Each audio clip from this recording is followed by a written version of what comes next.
Hello everypony and welcome to Brony Spotlight, where we look at the best of what the Brony community can create.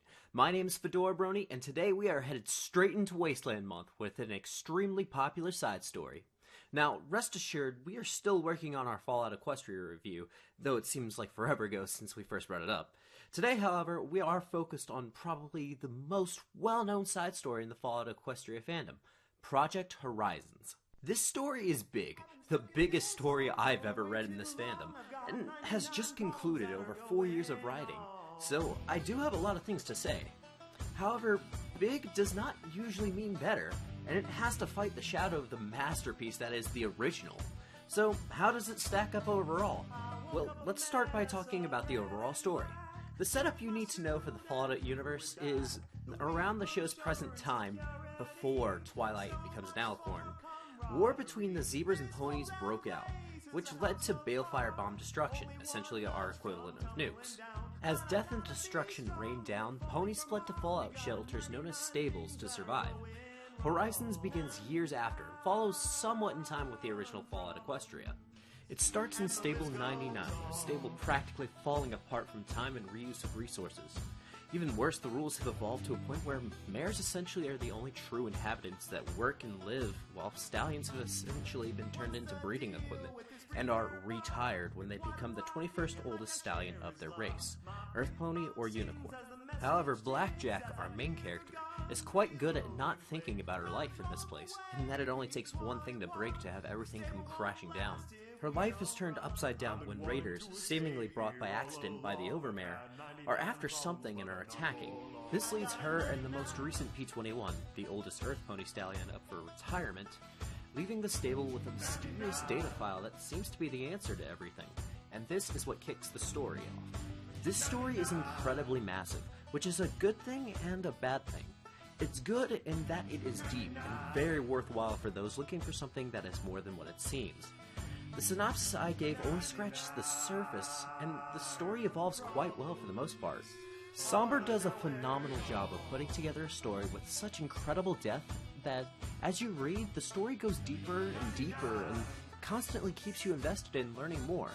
It also helps that the threats Blackjack face are completely different for her than they were for Little Pip, the main character of the original Fallout Equestria.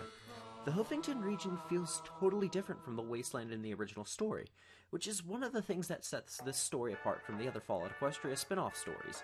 By giving us a new environment, it allows us to gain more investment because the dangers are new and unknown. Therefore, when Blackjack faces them, we are just as scared for her as she is for herself. On top of that, the story does an exceptional job of expressing various emotional moments.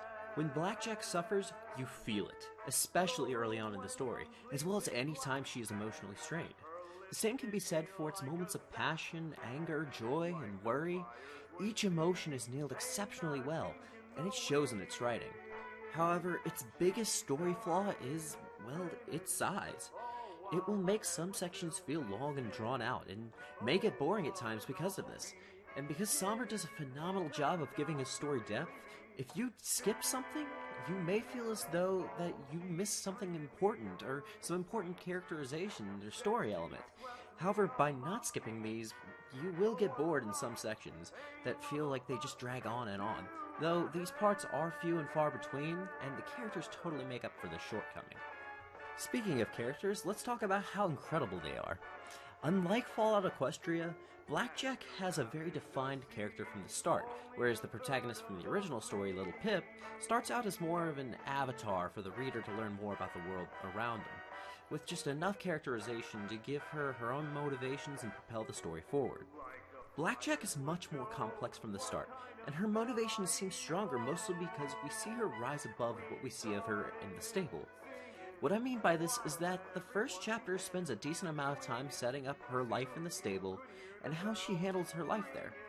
She is then characterized as a pony just really going through the motions and acting more on routine than actual vigor or liveliness. Heck, this is even referenced early on. Quote, "Life in Stable 99 was routine, with any deviation punishable by the security mares. I had half an hour to wash, half an hour to eat, and an hour to report to my duty station. The same as it been every day since I'd gotten my cutie mark." She is also seen to have an extreme habit of denying the obvious problems of the stable. as well as stressing out over how she dislikes how the stable has essentially robbed her of any choice in her life. Yet even with this, she shows her more heroic and driven side as well when her stable gets invaded. All of this firmly establishes her flaws and gives us a firm foundation for us to feel sympathetic when she later deals with even more hardships in life outside. And this is just our main character. Every single character boasts the same level of depth and detail that really shines through, and it really helps you understand how hard these characters have it. There's a moment in the story that Blackjack describes her crew of ponies as all being broken. And you know what? You really believe it with all that they go through with her. Now, with this, I should stress how much there are mature themes at play. Fallout Equestria in general is gory, and does toy with some NSFW themes, but this story does a lot more so than the original. Heck, there are 2 moments in the entire story that somber marks because they can be considered highly offensive and disturbing. I cannot stress that enough, but in my opinion, most of what happens in this story is earned, and it doesn't feel gratuitous at all. That said, this story should only be tackled by those who are willing to go the distance, and who are not easily swayed away from long and extensive stories. This indeed is not a story for everyone, but for those who venture down this road, you will find that this will be one of the finest stories you will ever read in this fandom. For now though, my name's Fedorabrony, and this has been Brony Spotlight's Wasteland January, here on Hat Trick Studios.